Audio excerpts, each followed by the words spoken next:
Kim Chu, araw-araw palang dinadalaw ni Paolo Avellino.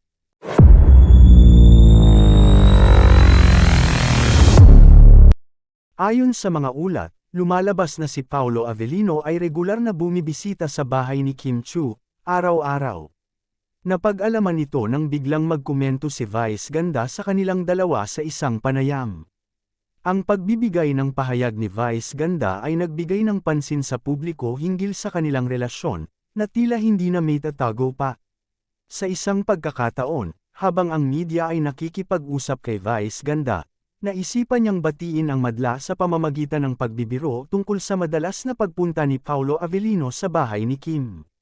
Nagsalita si Vice Ganda ng may halong katuwaan, buti pa si Kim Chu, araw-araw dinadalaw sa bahay, na tila nagbigay diin sa regularidad ng pagbisita ni Paolo. Ang pahayag na ito ay agad na nagbigay daan sa mga usap-usapan tungkol sa tunay na estado ng kanilang relasyon. Nang marinig ni Kim Chu ang sinabi ni Vice Ganda, na naruroon din sa panayam, hindi niya napigilan ang sarili na tumawa. Ang reaksyong ito ni Kim ay tila nagpapakita ng kanyang pag-amin sa katotohanan ng kanilang sitwasyon. Ang natural na pagtawa ni Kim ay maaaring magpahiwatig na hindi na siya nagtatago pa ng anumang detalye tungkol sa kanilang relasyon kay Paolo.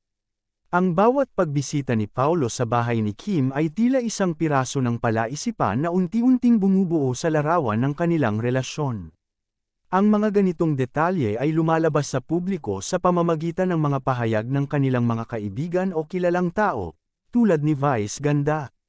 Hindi may kakaila na ang ganitong uri ng public disclosure ay nagpapalakas sa interes ng publiko at media sa kanilang personal na buhay.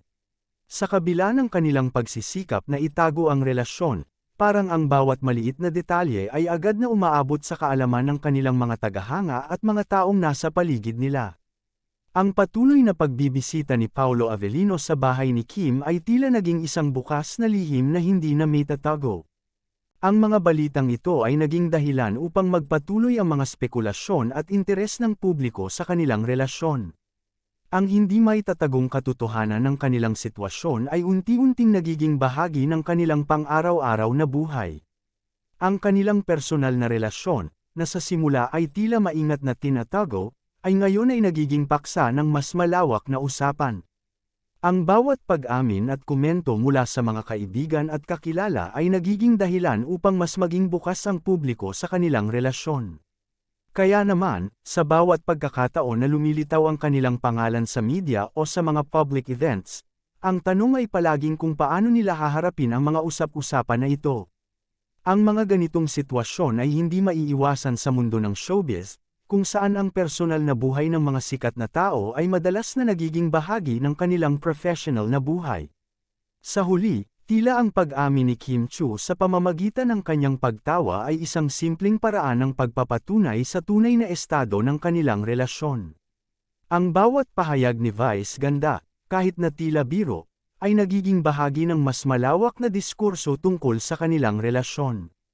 Sa ganitong paraan, ang personal na buhay ni Kim at Paolo ay patuloy na nagiging bahagi ng public conversation, na tila walang hanggan ang pag-uusap tungkol sa kanilang tambalan.